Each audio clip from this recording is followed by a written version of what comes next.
terlalu banyak berpikir itu penyakit. Kadang-kadang dalam hidup ini justru orang yang merasa sakit lebih besar, orang yang menderita, itu mereka yang pinter, yang banyak berpikir. Orang yang tidak terlalu banyak berpikir, ya dia tidak terlalu gelisah tentang hidup ini. Hidup ini dijalani saja, dinikmati saja sesuai dorongan-dorongan dirinya. Tidak terlalu banyak pertimbangan. Ini lebih nyaman. Assalamualaikum warahmatullahi wabarakatuh. Bismillahirrahmanirrahim. Ada beberapa quotes, beberapa potongan dari novel yang menurut saya menunjukkan betapa hidup kita ini absurd, tidak pasti. Misalnya dari Notes from Underground, catatan dari bawah tanah. Ada kalimat seperti ini. Perhatikan baik-baik. Kita bahkan tidak tahu apa yang saat ini dimaksud hidup itu. Apakah ia sebenarnya dan apa namanya? Jauhkan kita dari buku, maka kita segera akan tenggelam dan menjadi bingung. Kita ini kan senantiasa diminta untuk memahami dan memaknai hidup. Tapi menurut Dostoyevsky dalam novelnya ini, sebenarnya kita itu tidak tahu. Atau harusnya tidak yakin dengan berbagai makna hidup yang selama ini kita pegangi. Pengetahuan kita dan keyakinan kita selama ini kemungkinan didukung oleh buku-buku. Idealisme yang ada dalam konsep-konsep yang ada di buku. Sebagian besar kita kalau ditanya apa makna hidup itu ya jawabannya jawaban buku. Jadi jawaban yang kita peroleh dari ideal-ideal ilmu pengetahuan. Padahal hidup itu tidak sesederhana itu. Makanya dalam quotes ini, jauhkan kita dari buku-buku maka kita akan segera tenggelam dan menjadi bingung. Seandainya semua konsep dari buku-buku itu kita buang, terus kita membaca sendiri hidup ini, mungkin kita ya terus jadi bingung. Kenapa bingung? Karena hidup ini tidak seseragam yang kita bayangkan. Hidup ini tidak semonoton, tidak sepasti apa yang diuraikan oleh buku-buku. Jadi ini kalimat yang pertama menunjukkan ya memang hidup ini absurd, tidak terlalu jelas. Makna apapun yang kita pegangi, ya ada relevannya, ada juga sisi tidak cocoknya dengan hidup ini. Nah, jadi yang pertama itu. Yang kedua, ini ada kalimat yang menunjukkan keabsurdan. Ini lebih jelas lagi. Ini saya ambil dari The Brother Karamazov. Kata Dostoyevsky, dunia berkata, engkau punya keinginan, penuhilah. Engkau memiliki hak yang sama seperti orang kaya dan orang-orang besar. Bahkan jangan terburu-buru memenuhi keinginanmu, tapi perluaslah keinginanmu dan tuntutanmu. Inilah doktrin dunia hari ini, dan mereka percaya inilah kebebasan. Hasilnya adalah yang kaya terisolasi dan bunuh diri, sedang yang miskin cemburu dan akhirnya membunuh. Jadi, ya hidup ini memang dasarnya keinginan. Kita selalu kejarlah keinginanmu, kejarlah cita-citamu setinggi mungkin. Ayo dikembangkan terus cita-cita kita, jangan mandek. Itu kan yang sering kita dengar, nasihat-nasihat, motivasi-motivasi. Kata Dostoyevsky, ya ini doktrinnya dunia hari ini. Manusia dipaksa untuk maju, bergerak terus mengejar keinginannya. Bahkan seandainya keinginan hari ini terpenuhi, ya matok lagi keinginan lebih jauh, keinginan lebih jauh. Hasilnya apa? Doktrin semacam ini, yang kaya pada akhirnya terisolasi dan bunuh diri. Mengapa? Ya dia tambah kaya, tambah asing dari realitasnya. Dia kehilangan sisi kemanusiaannya. Mungkin dia jemu, dia jenuh dengan hidupnya. Jadi banyak orang mengejar-ngejar kesuksesan, keberhasilan. Begitu sukses dan berhasil, dia sendiri malah jemu dan jenuh dengan hidupnya. Makanya banyak kan cerita-cerita orang besar, artis yang harusnya dia sangat bahagia. Banyak orang lain mimpi ingin seperti dia, tapi dia sendiri malah bunuh diri. Kenapa? Dia merasa asing dari dirinya sendiri. Dia terisolasi. Sejak muda mungkin dia dicekoi, ayo ngejar cita-cita, mengejar mimpi. Begitu teraih benar mimpi itu, dia justru merasa hampa.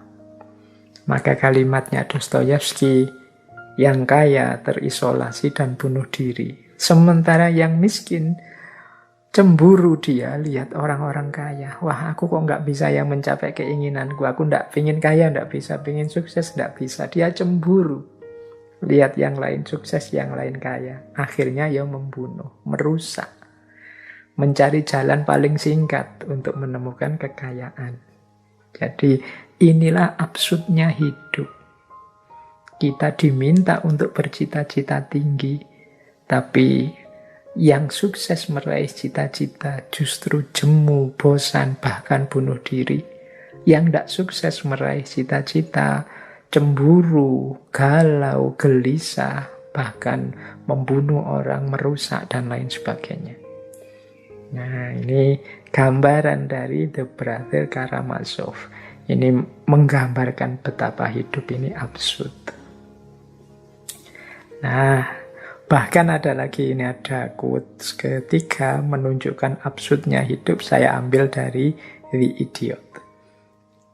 Aku pikir kalau seseorang menghadapi satu kerusakan yang tidak terhindarkan, misalnya satu rumah ambruk menimpa dirinya, ia akan mencari tempat duduk, menunggu sambil memejamkan mata hingga tibalah apa yang akan tiba.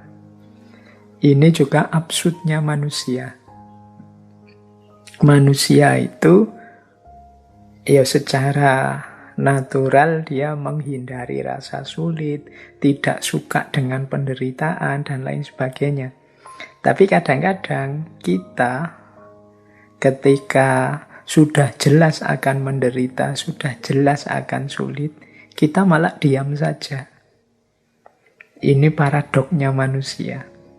Kita tahu loh yang kita lakukan ini nanti efeknya mungkin membuat kita menderita. Tapi ya sudah, kita jalan saja karena kita punya pamrihnya. Apapun yang kita putuskan itu kan selalu ada positifnya, selalu ada negatifnya. Biasanya kita hanya siap dengan yang positifnya. Kalau yang negatifnya datang, ya mau tidak mau, siap tidak siap, kita harusnya menerima. Ini digambarkan oleh Dostoyevsky. Seandainya kita duduk di dalam rumah, terus lihat rumahnya mau ambruk menimpa kita, itu orang itu kadang malah diam, menutup mata, nunggu keambruan beneran. Jadi kadang-kadang kan kita begitu ya, ada momen di mana misalnya kita mau mengalami bencana, itu malah tidak lari, tapi mungkin memejamkan mata, mungkin teriak saja, mungkin diam saja, begitu bengong sampai musibah itu benar datang. Jadi akhirnya kita tertimpa beneran oleh musibah itu. Loh, ini loh paradoknya manusia. Di momen ketika dia harus segera lari, dia malah diam. Di momen ketika dia diam, kadang-kadang dia malah kemerungsung lari. Ini absurdnya hidup. Jadi yaitu ilustrasinya ya orang yang mau keruntuhan rumah. Kita mungkin sering begitu ya. Misalnya mau apa gitu, mau kena apa, sudah jelas-jelas mau nyampe ke kita biasanya terus malah diam, memejamkan mata sampai kena beneran. Nah, itulah absurdnya hidup ini. Kita tahu kalau kita jatuh cinta ada kemungkinan patah hati. Tapi kan kita lebih suka melihat senengnya mencintai daripada pahitnya patah hati. Begitu patah hatinya datang, yo mau tidak mau kita terima seperti orang yang agak melongo tadi, termangu ketika datangnya musibah. Itu bagian dari absurditas dalam hidup. Baik, kita jelajahi lagi ya ke isu eksistensial yang lain. Ada isu ketakutan tadi kan ya, kegelisahan. Dalam Brother Karamazov, ini kegelisahannya manusia itu banyak sebenarnya. Ada kematian, ada tidak tercapainya cita-cita, keterbatasannya sendiri, termasuk berhadapan dengan orang lain. Tapi dalam Brother Karamazov ini saya nemu kalimat yang menarik tentang ketakutannya manusia ini. Misalnya begini, kata Dostoyevsky, hari ini hampir semua orang yang memiliki kapasitas sangat takut untuk terlihat konyol dan menderita karenanya. Nah, jadi ini menarik, ini menunjukkan orang itu semakin tinggi, semakin sukses, itu ketakutan-ketakutannya semakin banyak. Bahkan ketakutan-ketakutan terhadap hal-hal yang tidak penting. Misalnya ya, dulu waktu kita mungkin masih tidak punya apa-apa, mungkin masih, hitunglah masih miskin, uang juga tidak terlalu banyak. Urusan kostum, urusan baju itu yang penting bersih, yang penting belum jelek, ya tetap kita pakai. Tetapi begitu uang banyak, mungkin kita cukup untuk beli baju yang kelas-kelas 100, 200, sampai 1 juta mampu misalnya. Nah, kita mulai sudah. Tidak sekedar baju bersih, tapi mungkin baju yang pantas, baju yang baru, baju yang bisa buat mejeng, bisa buat... Nah, itu sudah standarnya berbeda. Apalagi kita yang kaya raya sama sekali, sudah. Kadang baju itu kan sekali pakai, malu kita pakai lagi untuk yang kedua kalinya. Kita takut dianggap orang, masa orang kaya bajunya tidak ganti, dan lain sebagainya. Ketakutan-ketakutan terhadap hal-hal yang konyol. Kita terlihat konyol itu tidak mau, dan kita menderita kalau mengalami hal itu. Jadi semakin orang tinggi, besar, sukses dengan segala capaian-capaiannya, biasanya muncul ketakutan-ketakutan lebih banyak. Ya sering kan di beberapa tokoh, misalnya dulu tokoh stoik itu, dalam stoikisme, orang itu semakin banyak hartanya, biasanya semakin gelisah karena dia takut kehilangan. Orang yang tidak punya apa-apa, ya tidak terlalu gelisah, ya takut apa, kehilangan apa. Nah, berarti ternyata ada korelasi antara kapasitas yang meningkat dengan ketakutan yang bertambah.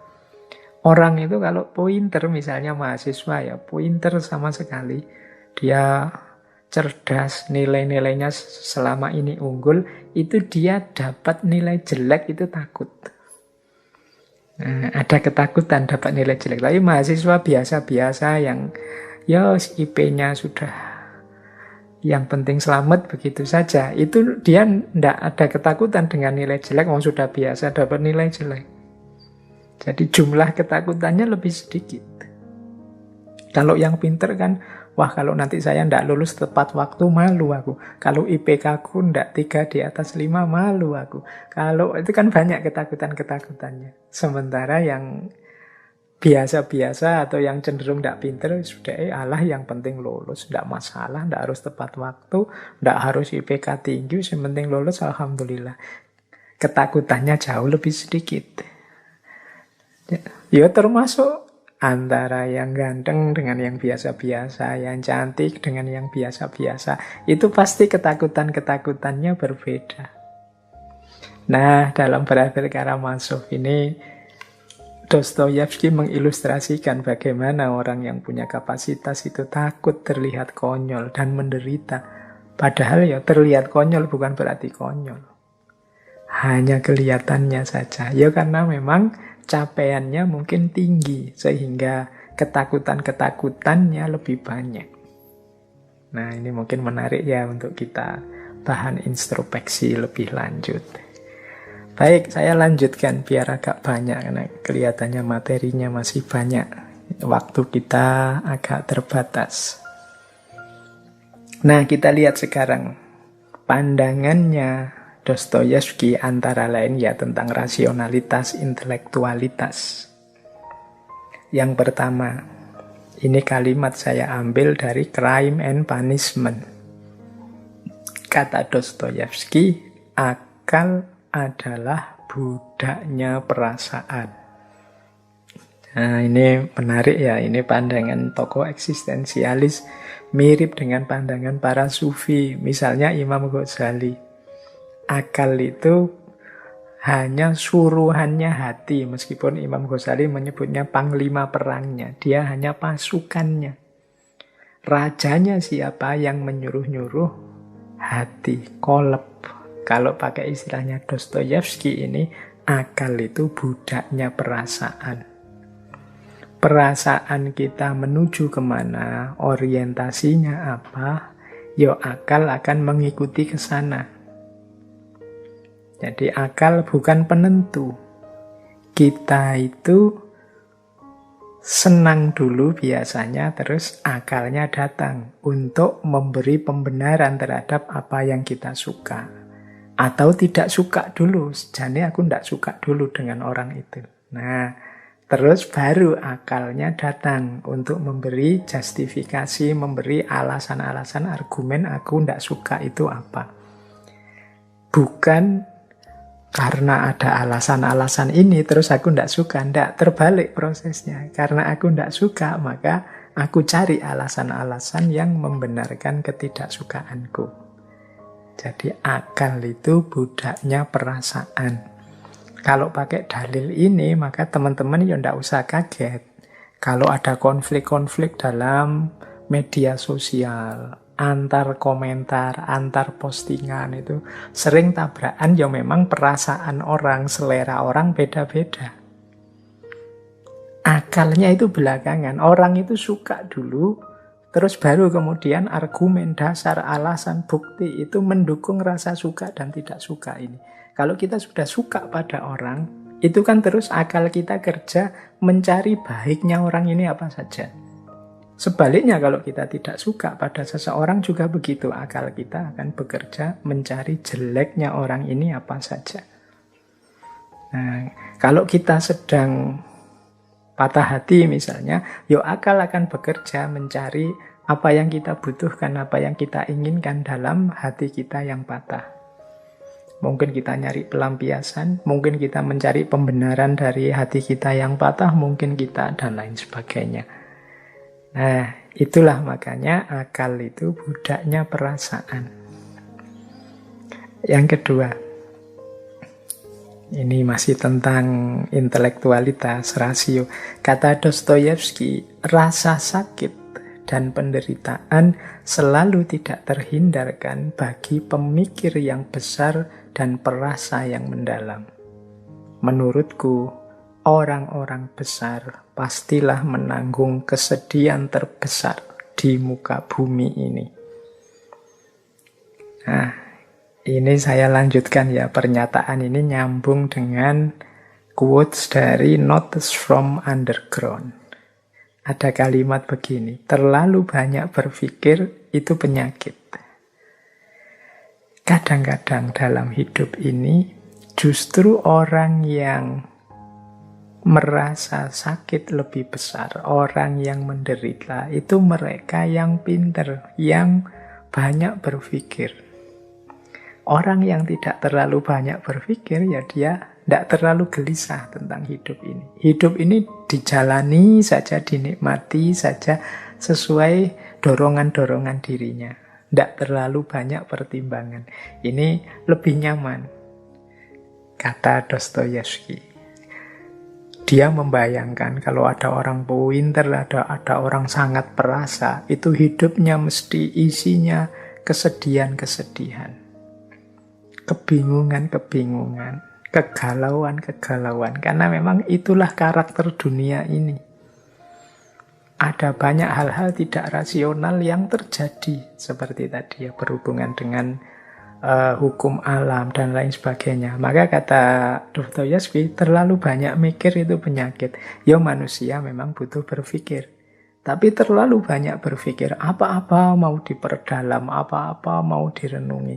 Kadang-kadang justru hasilnya adalah kesedihan-kesedihan.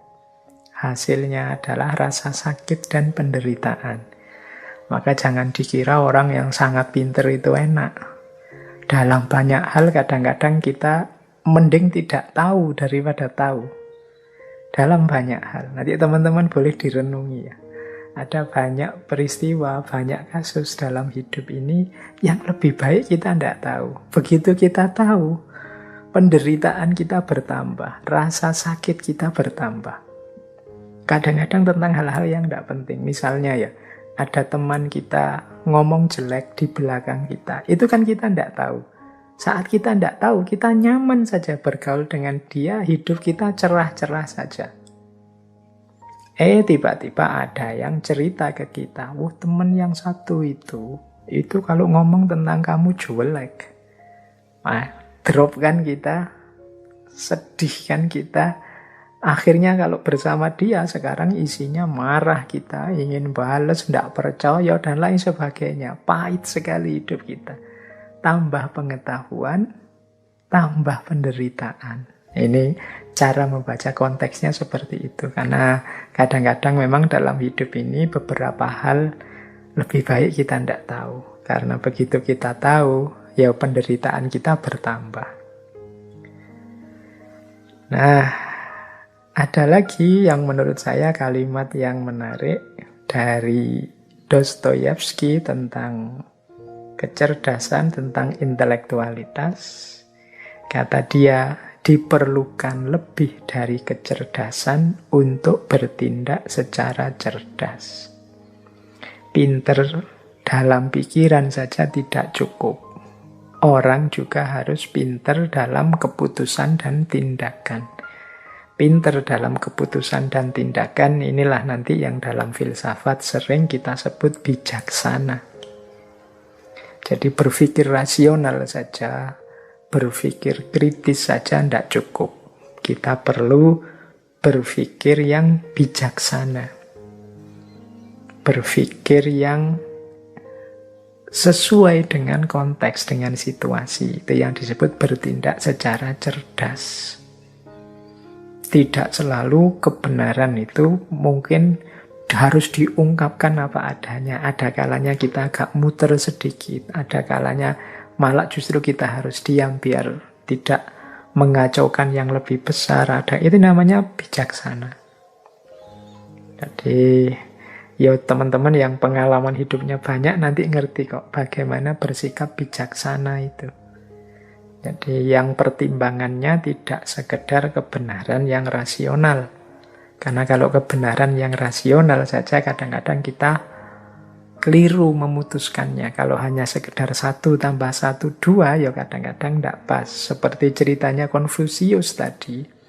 Kalau hanya sekedar melihat aspek benar 1 tambah 1, 2, 8 kali 3, 24, ya orang bisa kehilangan nyawa. Di sini pinternya pembacaan situasi demi kebijaksanaan.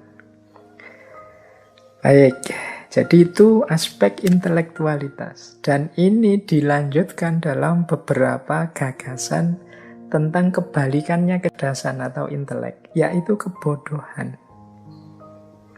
Menarik nanti kalau teman-teman membaca The Brother Karamazov. Dia bilang begini, kata Dostoyevsky, tentang kebodohan ini. Ini semua orang kan ingin menghindar dari kebodohan. Tapi dia punya persepsi sendiri tentang kebodohan ini. Kata Dostoyevsky, semakin bodoh seseorang, justru semakin dekat dia dengan kenyataan. Semakin bodoh seseorang, semakin dia jelas. Kebodohan itu ringkas dan tanpa trik atau seni apapun. Sementara kecerdasan itu berkelit dan menyembunyikan dirinya sendiri. Kecerdasan itu tanpa prinsip, sedangkan kebodohan itu jujur dan lugas. Nah, ini kalimatnya ini perlu dimaknai agak hati-hati nih nanti. Jangan-jangan setelah ini terus teman-teman saya milih bodoh saja lah Pak kalau begitu. Ya maksudnya Dostoyevsky tidak ke situ. Yang dimaksud oleh Dostoyevsky itu kurang lebih begini. Jadi orang yang pinter itu karena ilmunya banyak, perspektifnya luas, itu kadang-kadang malah tidak jernih kalau membaca sesuatu. Jadi pikirannya disibukkan oleh teori-teori yang ada di kepalanya. Jadi dia sibuk membaca dengan teori-teori yang dia miliki. Akhirnya sulit memahami kenyataan apa adanya. Ya karena terdistraksi, terhalangi oleh kepandaiannya. Sementara orang bodoh, saya tidak tahu ya kalimat bodoh ini semoga tidak sensitif ya. Maksudnya orang yang wawasannya tidak terlalu luas, yang sederhana apa adanya memahami kenyataan, itu cenderung lebih jujur, lebih lugas apa adanya. Dia akan membunyikan ya sejauh yang dia lihat, tanpa didistraksi oleh banyak teori. Jadi ini konteks pemahaman untuk quotes ini, kalimat dari Brother Karamazov ini. Ya intinya sebenarnya meminta kita untuk memahami kenyataan secara lebih jujur dan lugas. Tidak harus dibulet-bulet, tidak harus dirumit-rumitkan. Wong ya fakta biasa-biasa, kadang-kadang kan kalau ilmuwan itu jadi rumit. Jadi bulet ndak karu-karuan. Ingin ngomong sesuatu yang bisa dinyatakan dalam 2-3 kalimat itu kalau ilmuwan itu bisa jadi satu buku, bisa jadi satu artikel panjang. Nah ini tambah rumit kata Dostoyevsky, tambah ndak jelas. Nah terus ada lagi quotes yang menurut saya menarik tentang kebodohan ini. Kata Dostoyevsky ini dalam novelnya The Idiot. Aku orang bodoh yang berhati namun tanpa pikiran. Dan engkau orang bodoh dengan banyak pikiran namun tanpa hati. Kita berdua tidak bahagia. Kita berdua menderita.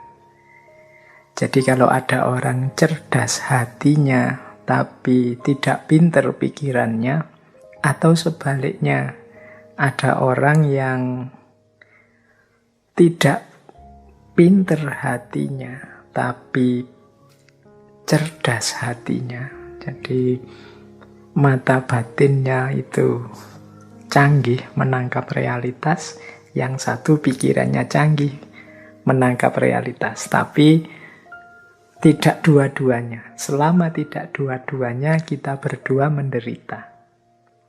Kalau ada orang yang pikirannya pinter, tapi hatinya tidak, ya mungkin kebenaran-kebenaran yang sumbernya dari pikirannya tidak terbaca oleh hatinya. Hatinya tetap gelap. Akhirnya dia gelisah, karena tadi ya kuncinya orang hidup itu perasaan dan hatinya. Kebenaran dari pikirannya yang tidak nyambung dengan rasa yang ada di hati bisa jadi sumber masalah. Sebaliknya juga begitu. Ada orang yang hatinya canggih sekali, jernih sekali menangkap realitas, tapi pikirannya tidak. Pikirannya gelap. Ini juga dia kalau penelitian namanya tidak bisa mengolah data. Datanya sih pas, tapi tidak bisa dibaca, wong pikirannya gelap. Ya dia tidak akan bahagia juga. Kayak orang, saya paham sih, tapi ngomongnya gimana ya? Saya ngerti, tapi mengekspresikannya gimana? Nah itu kan pikirannya tidak canggih, meskipun hatinya canggih. Tapi ada orang yang sebaliknya. Nah ini dua-duanya tidak bahagia. Kalau kita ingin jadi orang bahagia, ya pikiran dan hati kita sejalan, sama-sama hidup. Baik, ini ada kalimat yang unik tentang kebodohan juga dari Dostoyevsky.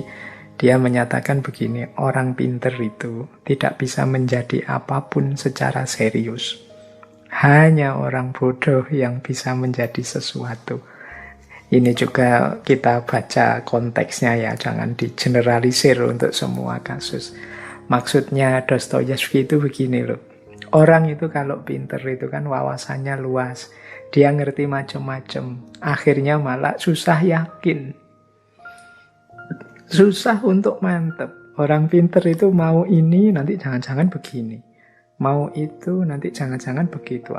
Dia tahu berbagai alternatif yang berbeda dari kebenaran atau kebaikan yang mau dia ambil. Akhirnya jadinya tidak terlalu mantep. Tapi orang yang tidak pinter, atau katakanlah orang yang bodoh, seperti yang mungkin sering kita lihat, orang-orang yang tidak ngerti banyak hal itu biasanya lebih mudah diyakinkan, lebih mudah mantep ketika memahami sesuatu. Jadi orang pinter sulit untuk jadi apapun secara serius, karena dia tahu kelemahan-kelemahannya, dia tahu kemungkinan-kemungkinan salahnya, dan lain sebagainya. Tapi orang yang belum matang ilmunya itu lebih mudah memutuskan, lebih mudah mantep. Makanya kadang-kadang ya ada orang itu sampai umurnya banyak sekali, ilmunya mateng, itu malah sulit untuk menemukan jodoh menikah. Mungkin karena mikirnya panjang. Jadi ada calon ini, dia merasa, wah kalau calon pasanganku begini, nanti kalau dia begitu gimana? Orang kayak gini itu cirinya gini. Wah ini nanti jadi masalah dan lain sebagainya. Akhirnya dia lambat memutuskannya. Dibandingkan mungkin anak-anak muda yang belum banyak ngerti apa-apa, yang penting jatuh cinta terus pingin kawin, pertimbangannya tidak terlalu panjang. Oh itu lebih mantap menjalani pernikahan. Ini contoh saja ilustrasi kasar-kasaran ya. Jadi itu yang dimaksud dari quotes ini tentang kebodohan dan kepintaran. Jadi orang pinter itu ya bagus sih, luar biasa. Tapi kadang-kadang secara praktis mereka ini tidak mantep. Jadi kalau dimintai pertimbangan apa-apa itu dia tidak terlalu mantep nasihatnya. Kenapa? Dia sendiri tahu berbagai alternatif kelemahan-kelemahan dari nasihatnya itu. Jadi mau saya suruh sabar, tapi nanti orang sabar itu kecenderungannya dia tidak maju, dia susah untuk bertanding, berlaga di dunia yang serba cepat kompetitif ini. Mau saya suruh. Jadi ada banyak pertimbangan-pertimbangan yang membuat tidak mantap. Itu cirinya orang pinter.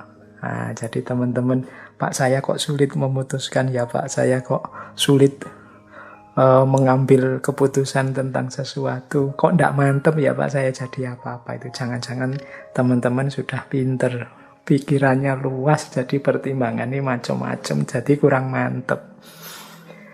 Baik, ya ini perspektif yang berbeda tentang kepandaian dan kebodohan dalam hidup.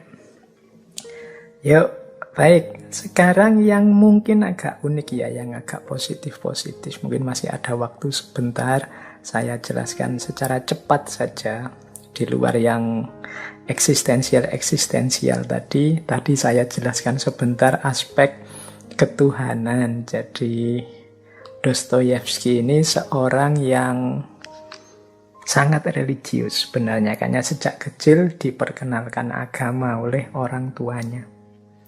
Ada beberapa kalimat dari novel-novelnya yang menurut saya menarik tentang Tuhan, tentang keimanan. Kata Dostoyevsky misalnya begini, apa yang aneh dan ajaib itu bukanlah bahwa Tuhan itu benar-benar ada atau tidak, tapi yang luar biasa adalah bahwa ide semacam itu, ide bahwa Tuhan itu pasti ada secara niscaya, dapat muncul di kepala makhluk yang biadab, yang kejam, yang buas seperti manusia. Ini diambil dari The Brother Karamazov. Jadi mungkin yang luar biasa bukan keyakinan kita bahwa Tuhan itu ada atau tidak. Tapi pandangan bahwa Tuhan itu ada, itu ternyata tidak hanya ada di orang-orang soleh, di orang-orang religius, manusia-manusia spiritual. Tapi pandangan bahwa Tuhan itu ada juga bisa muncul di kepala orang-orang yang biadab, yang kejam, yang buas. Jadi manusia ini kan sepanjang sejarah hidupnya berdarah-darah. Kalau bahasanya para malaikat itu kan mayyufsidu fiha wa yasfikud dima. Lo makhluk yang kejam, yang senantiasa bunuh-membunuh, selalu konflik, itu ternyata tidak melepaskan ide tentang Tuhan di kepalanya. Kalau ditanya Tuhan itu ada apa enggak, itu kemungkinan besar, sebagian besar manusia akan menjawab, ya Tuhan itu pasti ada. Ini yang menurut Dostoyevsky menarik. Makhluk itu yang kelakuannya sama sekali tidak menggambarkan sebagai sosok yang percaya Tuhan. Karena dia biadab, dia kejam, dia buas. Tapi ternyata kelakuannya ya yang ada di kepalanya itu percaya bahwa Tuhan itu ada. Nah ini kalimat ini bisa ditemukan di Brother Karamazov. Jadi keyakinan ada Tuhan itu bisa muncul di kepala manusia yang biadab, yang kejam, dan yang buas. Nah, ada lagi yang menarik, ada kalimat begini. Dalam kenyataannya, keimanan tidak lahir karena keajaiban. Namun keajaiban lahir karena keimanan. Ini mungkin mirip ya dengan kebodohan dan kecerdasan tadi. Kata Dostoyevsky, orang itu bukan kok mengalami hal-hal luar biasa yang ajaib terus beriman. Tapi biasanya dia ini sudah percaya dulu, beriman dulu, baru ketemu dengan hal-hal yang luar biasa. Jadi keajaiban itu muncul dan diakui sebagai keajaiban karena ada dasarnya keimanan. Kita kan selama ini terbalik. Keajaiban itu jadi sumbernya orang beriman. Karena melihat hal-hal luar biasa terus orang beriman. Tapi kata Dostoyevsky tidak begitu. Peristiwa yang real itu biasanya kebalikannya. Karena orangnya sudah percaya dulu, baru dia bisa mengakses dan mengakui hal-hal yang luar biasa ini. Kalau orang sama sekali tidak kenal Tuhan atau tidak percaya Tuhan, mengalami hal luar biasa pun tidak akan dia sambungkan dengan ketuhanan. Misalnya ya, kita mengalami bencana apa gitu. Ya orang yang sejak awal tidak percaya Tuhan, ya tidak akan mengaitkannya dengan Tuhan. Yang mengaitkannya dengan Tuhan itu yang memang sebelumnya sudah percaya dengan Tuhan. Kita misalnya mengalami musibah yang harusnya kita ini sakit parah karena musibah itu. Ternyata kok bisa selamat. Nah, karena kita beriman, kita, oh iya ini peristiwa luar biasa ini karena pertolongannya Tuhan. Jadi keajaiban itu terjadi karena kita beriman. Bukan sebaliknya, karena mengalami keajaiban terus percaya Tuhan. Karena manusia itu ya kalau sudah tidak percaya, dia tidak akan mengaitkannya di situ. Tapi kan ada Pak orang yang mengalami luar biasa, sebelumnya dia tidak religius. Tapi begitu mengalami peristiwa luar biasa, kemudian dia mengalami konversi terus hijrah. Yaitu kemungkinan sebenarnya dia sudah percaya sebelumnya. Dia sudah punya keyakinan meskipun keyakinan ini tidak hidup dalam dirinya. Ya seperti quotes yang pertama tadi kan, yang muncul di kepala makhluk yang biadab, kejam, buas itu tetap bisa ada ide tentang Tuhan.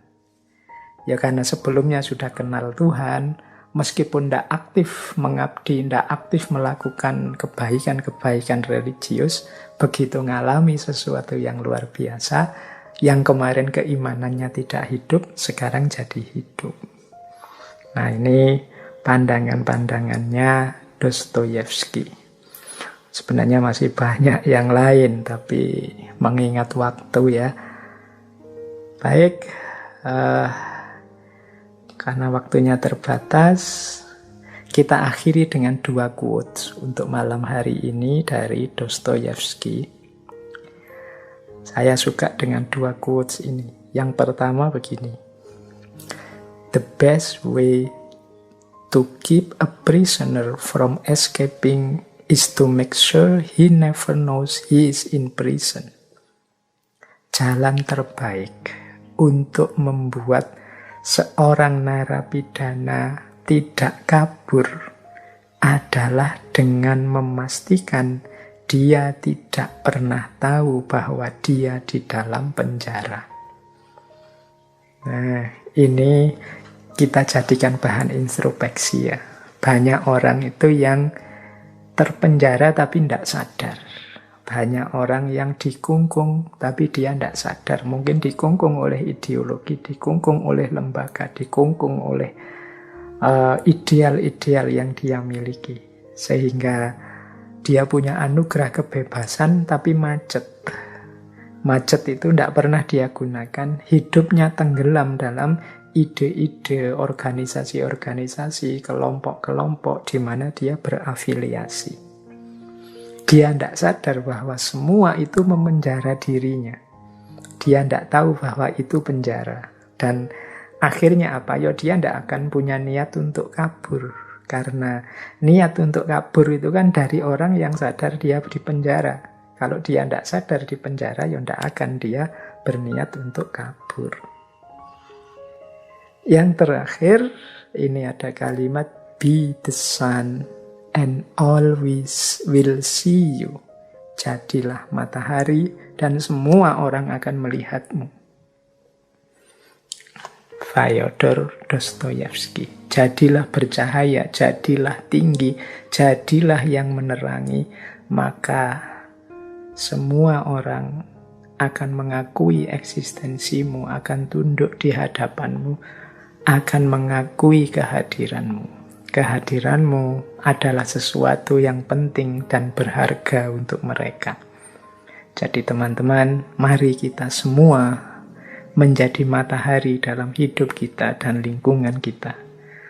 Sehingga tidak hanya kita yang eksis tinggi, tapi juga orang lain merasakan manfaat dari kehadiran kita. Be the sun and all will see you. Fyodor Dostoyevsky.